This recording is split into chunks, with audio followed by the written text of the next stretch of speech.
So I was asked to talk today about a very practical example of how we're implementing One Health here in Georgia. So I'm going to talk about our new rabies surveillance system that was developed starting in 2010.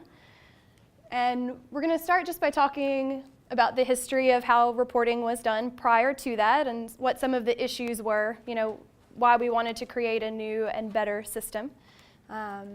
How we developed that, how we started to roll that out across the state and actually began implementing that here in Georgia. We'll then take a look at the surveillance system itself. I have some screenshots and I'll point out a few key points. And then look very briefly at some of the data we're able to now collect and then talk about the future plans for the system. So as has been mentioned, human and animal rabies has been nationally notifiable since 1944. I think Jesse actually said 1938, but this was on CDC's website.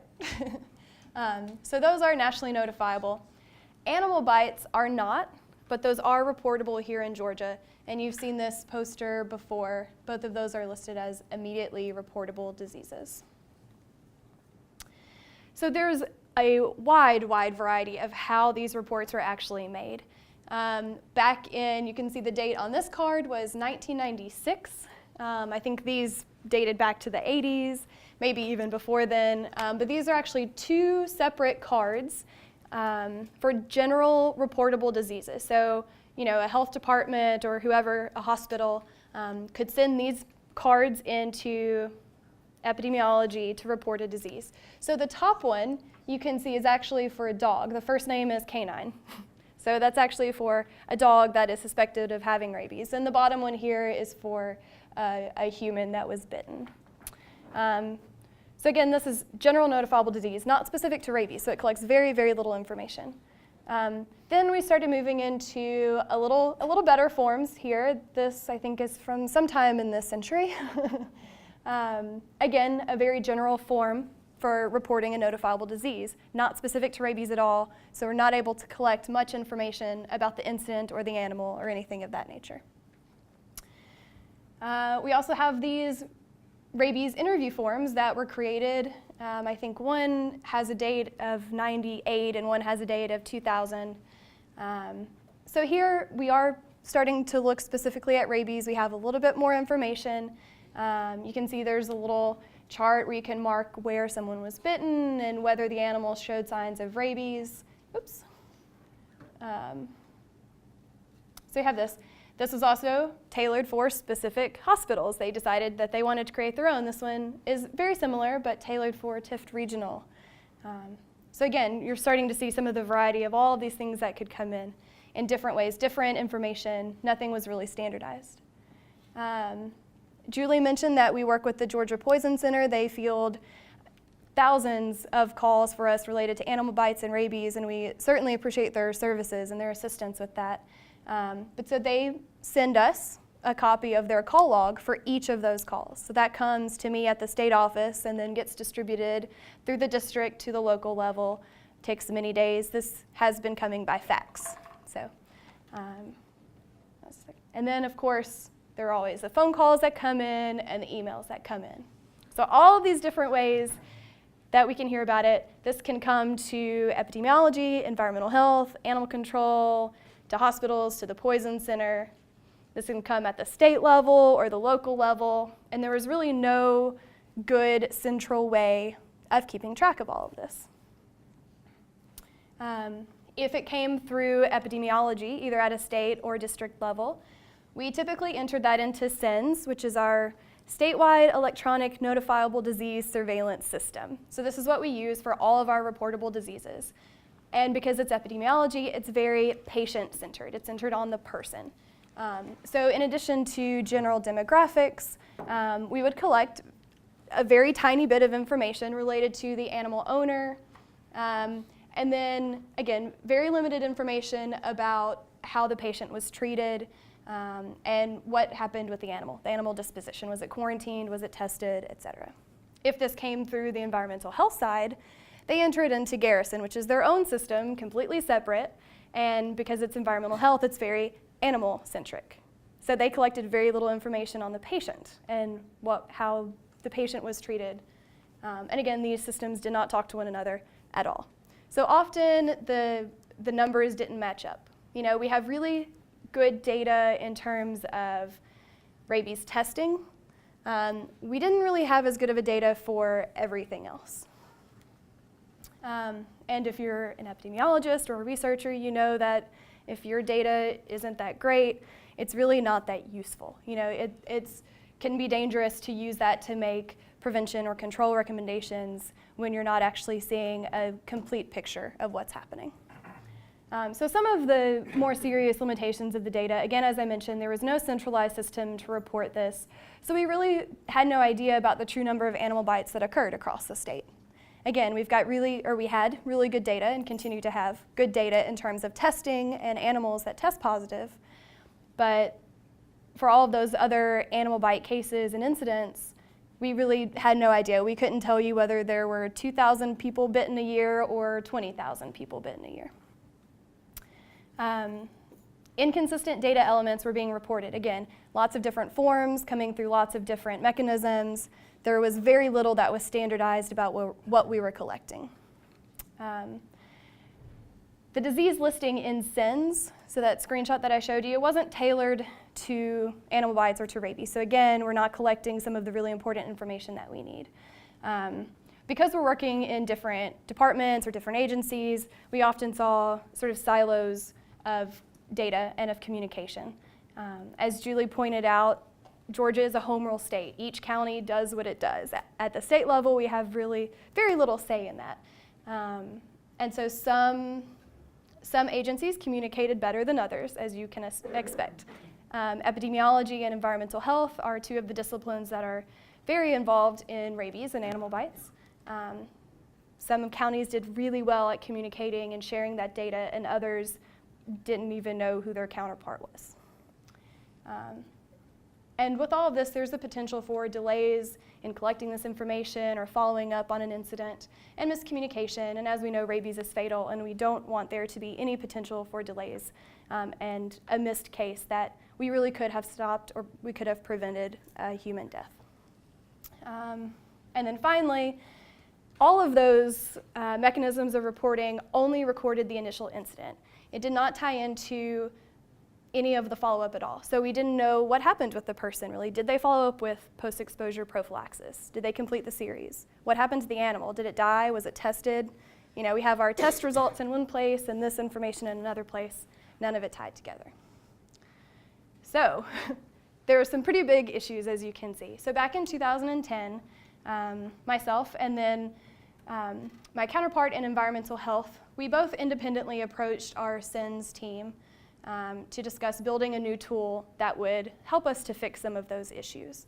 And I've listed a few of them here, and I know we're running behind, so I'm going to try to breeze through this a little quickly.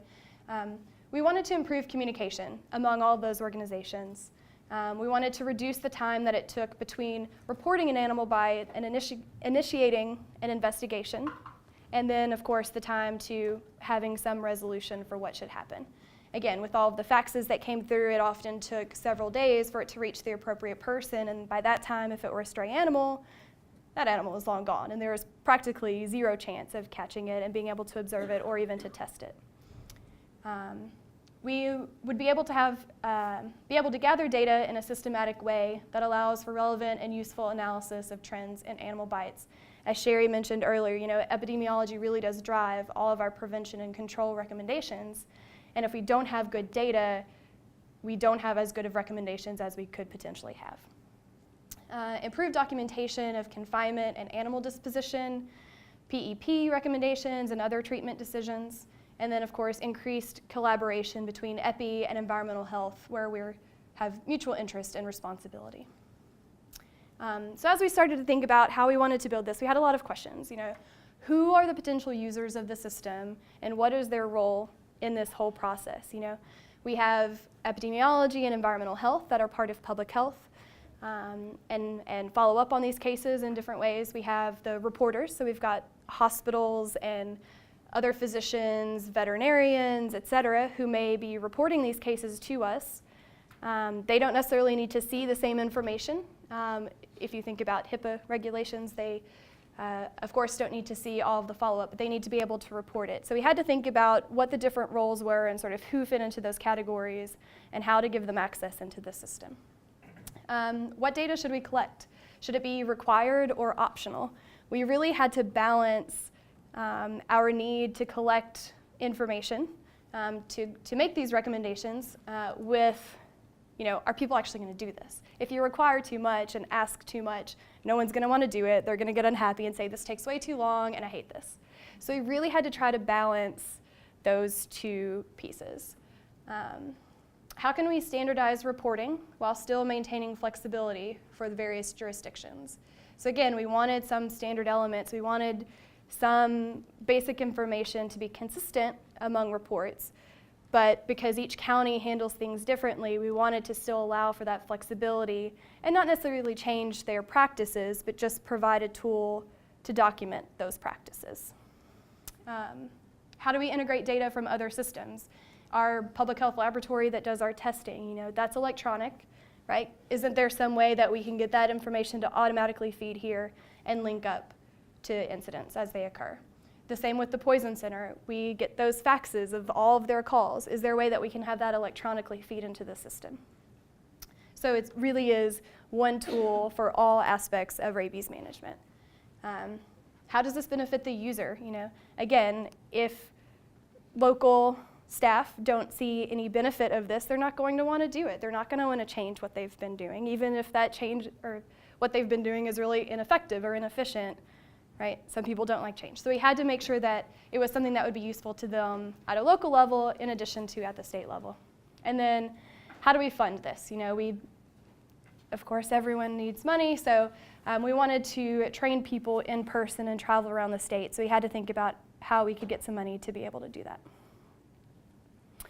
So, like I said, in 2010, we really started the development internally, thinking about all these questions and trying to create the system. In January of 2011, we felt like we had a pretty good start as far as we could get without getting some major input from local jurisdictions. So we began a pilot project in District 8-2, which is the Albany district, so that area. And they used the system. We actually went and did training with them. They started using the system for about 4 months. We made quite a number of changes based on their feedback. And then in April, we felt, and they felt, that we had gotten to a good place and worked out most of the kinks and were ready to go live with the system. So that district actually started officially using this in April of 2011. So over the next couple of months, we developed a timeline for rolling this out across the state. And our next district to go live was District 7, which is the Columbus area. And they started in October of 2011. And then over the next year plus a few months, we completed training in the remaining 16 health districts. So by the end of 2012, we had completed training in all 18 health districts. It was myself and Tim Callahan from Environmental Health went and met with the potential users, had computers in the room. It was a very hands-on training. And I'll show you some results from that too. But so in January 2013, the beginning of this year, is when we went live across the state. All of the districts are now using this. So 2013 is sort of our baseline year. And I don't have the district lines on here, but you can sort of see. So the lighter colors are the earlier start dates. So Albany is down here. They started in October 2011, and then you can see as it gets darker, it's more recent start dates. So these, Savannah and Waycross started late 2012. But so we sort of phased it across the state. As I mentioned, it was hands-on, computer-based training with identified users. We reached out to our epi and environmental health contacts in the districts. Again, we can't really force this on anyone because it's all, counties do what they do. So we asked nicely for them to play with us, and everyone was very cooperative and responsive. So we started with epi and environmental health. We encouraged them to invite their partners from that district, and it varied. As Julie mentioned, animal control is present in some of our counties, but not others. Sheriff's offices or other law enforcement agencies sometimes play a role in animal disposition. Hospitals and healthcare facilities, veterinarians, everyone that we would think of. So we invited all of these users to come to the training. And some of the common questions that we got were things like, whose responsibility is it to do this? Or, we have been doing this way, do we still need to do that? And some people didn't really like our answer, but we said, that's really up to you. Again, we wanted to maintain some of that flexibility. Whose responsibility is it to do this? Well, who had been traditionally doing that? Again, we didn't want to change their practices. We wanted to create a tool that would enhance those and improve the documentation. So we, over this year, trained over 330 local and district staff, which is a pretty astounding number. We did a semi-formal evaluation of the training itself. We had 210 responses, and it was pretty basic, just a 5-point scale, either on strongly agree to strongly disagree, or always to never sort of scale. And you can see from the numbers that we had really good response. So it seems initially that people were excited about this, felt that the training was appropriate, that the system, could be a good thing. So again, briefly, I just want to look at this, and I'm going to point out a few important things as we go along, just to give you a little better idea about what we're talking about when we're doing this. So on the left-hand side here is a search bar where you can search by basically anything that you would possibly want to look for. If you know the victim's name, or you want to find out, all of the dogs in a specific area that have been involved in something, you can search by that. And then on the right-hand side is sort of the screen that you're working with. So we start out with the bite information. So, what happened? Where did it happen? Who was involved? How many animals? How many people? The basic stuff. And this is generally what we had been able to collect beforehand. As we go through here, you'll see that the darker red spaces, or pink, I guess, are required fields. So in order to actually save this, you have to enter this information. And again, this is that difficult balance between what do we want to require and what is too much that people are going to get angry at us about. So once we enter this general information, then there's the opportunity to enter a lot of other things. So this is actually from the human record screen. So at the top of this, which is cut off, is general demographics, the patient's name, address, race, age, et cetera. And then we get to some of the interesting things that we've never been able to collect before. So for example, we have exposure details. Was it a bite, a scratch, non-bite exposure? Did it end up not really being an exposure? Maybe it was reported, and then as we follow through with this investigation, we realize, well, no, actually there was no true exposure here. And then we can collect this prophylaxis and treatment details here. This is something that could be extremely useful in so many ways. So was prophylaxis recommended? We've got a couple options. So you're yes or no. We found that some counties would refer people to their physician to make that decision. We found that some would refer them to the poison center to make that decision. So we ask, and these are required fields, these three here. So we have to know with each human that's involved in an incident, was prophylaxis recommended, and then who recommended it?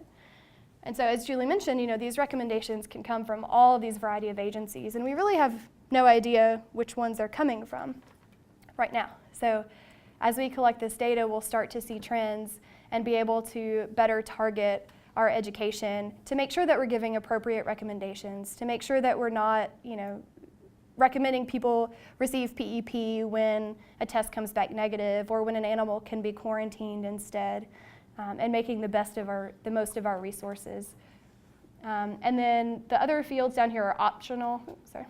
So we can start to track and find out, are people following through when we recommend prophylaxis?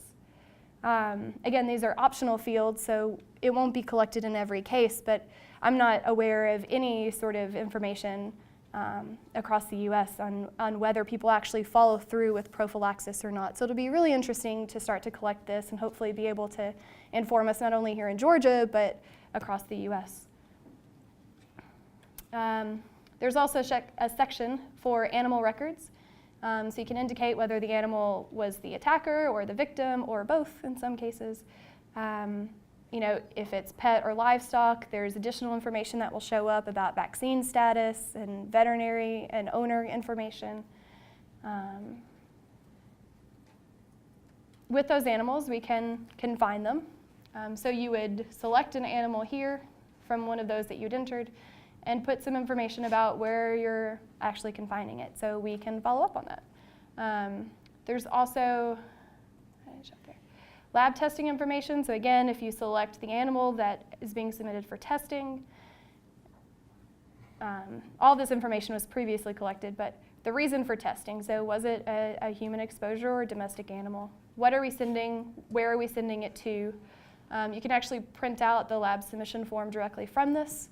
Previously, people were having to handwrite on those triplicate things that smear everywhere and you can't read the third page.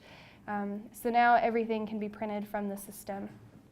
And then the laboratory results will actually populate here. So we get a specimen number and the results. And this view lab, you can actually click that and show a paper report of that and print that out if so desired. And then I think this is our last glance. Again, we wanted to make sure that this would benefit the users. So we created a summary report, which is really just basic information. But with just a couple clicks, one can easily find out either for the entire state or for a specific district or specific county how many incidents have occurred. So this is from statewide from October 11th through November 8th of this year. There were 824 incidents reported across the state. You can see the volume that we're talking about. And this is, I should have mentioned before, this does record both animal to human exposures as well as animal to animal exposures. And you can see that 357 of those cases have been completed that had a human exposure. 30 of those were recommended prophylaxis. We tested with all of these a total of 167 in the past month, et cetera, et cetera. We can look at how many animals are we confining and what type, whether they're vaccinated or not, whether they die, et cetera. So at a really quick glance, we can get some important information here. We also have dynamic reports, which allows the user to pull any field. We can manipulate that data and compare, cross-tabulate, and find out anything you would ever want to know. If you want to know how many Chihuahuas bit children under the age of 5 in Fulton County, you can pull that information. So just a couple other things I wanted to make sure to mention. We were able to incorporate that electronic feed. I pointed out the laboratory section where that information will auto-populate. Poison Center, we have access to their system now as well, so those cases actually immediately feed into here, so you could do away with all of the faxes. Users will get a notification email each time an incident is created so that they know, hey, you need to go in here and look. For epidemiology, we're in the system every day, so it's not a big deal. But for our environmental health partners or other partners that don't use this, we wanted to make sure that they didn't forget that they needed to go and check on this. So they actually get a notification each time a new incident occurs. We did implement some validation rules within the system to ensure data quality. And then I mentioned the required fields as well. So again, just very briefly, I pulled a couple, a little bit of data. So far this year, there have been over 9,300 total incidents reported. 7,880, or about 85% of those, have been closed, meaning the investigation is complete. There's no animal under quarantine or isolation. We're not waiting for a lab test, et cetera. So of those that are closed, 91% of them had human exposure. 6% were animal-to-animal exposures, and then 3% were duplicate records. which people are able to close out without really having to fill out much of that information, or any of that information. There were about 6,700 pets or livestock involved in these incidents. 39% of those were currently vaccinated. 31% we weren't sure about. Either, people couldn't prove it, or maybe it was a stray animal that previously had a home and doesn't any longer, a variety of situations. And then 30% did not have vaccinations or had an expired vaccination. So we can see we've got some work to do in Georgia to make sure that owners are staying up to date with their pets' vaccinations. And this is for the whole state. So we can actually pull this for each district or each county and see if there are specific counties that have a high portion of animals that are not vaccinated. So this, I again just pulled some pretty basic things. We tested almost 1,700 animals for rabies so far this year. 208 of those were positive. We've confined 5,200 or so animals. 5,100 of those were 10-day quarantine, so very few 45-day observations or longer. Most of those are 10 days. And then we have destroyed a little over 1,800 animals, so euthanized for testing accounts for a lot of those, or perhaps owners don't want the animals anymore. Of the 7,100 closed incidents with human exposure, 9% resulted in PEP. And about 70 of those were due to direct lab testing results. So you can see that 600 of those received or were recommended to receive post-exposure prophylaxis, but not based on testing. So maybe it was a stray animal that wasn't available, so we recommended prophylaxis. And then the average number of days to close an incident to complete an investigation is 8 days, which is pretty good. If you think about all of the 10-day quarantines, obviously that's going to take at least 10 days, right? So we're doing pretty well with being able to complete an investigation. And some other things that I didn't pull, but that we'll be able to answer now.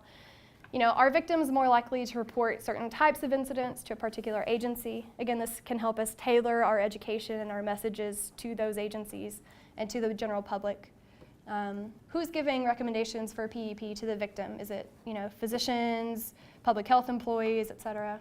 How often do they follow through when it's recommended? One of the big questions that always comes up, and there's lots of legislation being tossed around, about this, which dog breeds account for the most bites to humans and to children, or maybe to other domestic animals? Again, we can start to pull that information.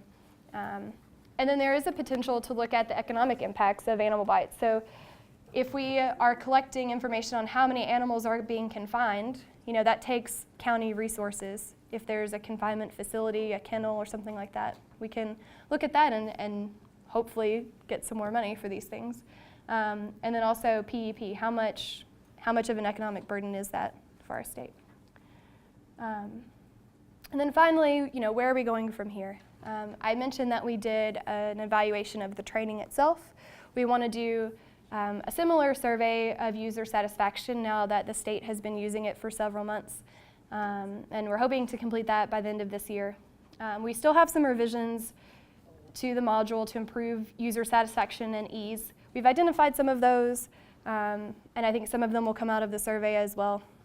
So we're continuing development on that. And then we're hoping that this will serve as a model for other diseases that, we work closely with environmental health. If you think about foodborne disease, there's significant collaboration, with Epi and environmental health there too. So this does have the potential to serve as a model for collaborating sort of in this One Health context on other diseases. And I did want to acknowledge, I mentioned Tim Callahan from Environmental Health, and Carl Sodebeer is our technical lead for SENS. They were absolutely instrumental in doing this. I just happened to be the one up here talking to you today, but they have done exceptionally with this. CDC provided the funding for our travel, and of course our district public health partners. We could not have done this without their support and willingness to take on what seemed to be a rather large change, but for most people, I think has been a good change.